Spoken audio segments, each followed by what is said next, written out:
নমস্কার বন্ধুরা, welcome to শখের রান্নাঘর। শখের রান্নাঘরে তোমাদের সকলকে স্বাগত জানাই। আজকে আমার রেসিপি পার্শে মাছের ঝাল। এই পার্শে মাছের ঝাল তোমরা বাড়িতে অনেকেই বানিয়েছো, কিন্তু আমি যেইভাবে বানাই সেইভাবে আমি শেয়ার করলাম। এইভাবে বানালে কিন্তু দারুণ লাগে খেতে। তাহলে চলো বেশি কথা না বলে রান্নাটা শুরু করে দিই। তাহলে পার্শে মাছের ঝাল বানানোর জন্য আমি নিয়ে নিয়েছি পার্শে মাছ। পার্শে মাছগুলো আমি ভালো করে ধুয়ে পরিষ্কার করে নুন হলুদ মাখিয়ে নিয়েছি। তারপরে কড়াইতে দিয়ে দিয়েছি সরষের তেল। আর সরষের তেলটা যখন গরম হয়ে আসবে তখন আমি মাছগুলো ভেজে নেব। তেলটা আমার গরম হয়ে গেছে, এরপরে আমি মাছগুলো একে একে ভেজে নেব। তো মাছগুলো আমার ভাজা হয়ে গেছে, এরপরে আমি মাছগুলো তুলে নেব। ওই মাছ ভাজার তেলেই আমি দিয়ে দেব ফোড়ন।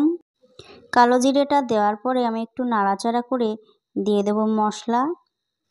আর আমি এখানে 100 গ্রাম পোস্ত আর 90 গ্রাম সাদা সর্ষে নিয়ে নিয়েছি। আর নিয়ে নিয়েছি 4টে কাঁচা লঙ্কা। পোস্ত, সর্ষে ও কাঁচা লঙ্কাটা বেটে আমি একটা ছাঁকনি দিয়ে ছেঁকে নিয়েছি। এরপর আমি কড়াইতে দিয়ে দেব।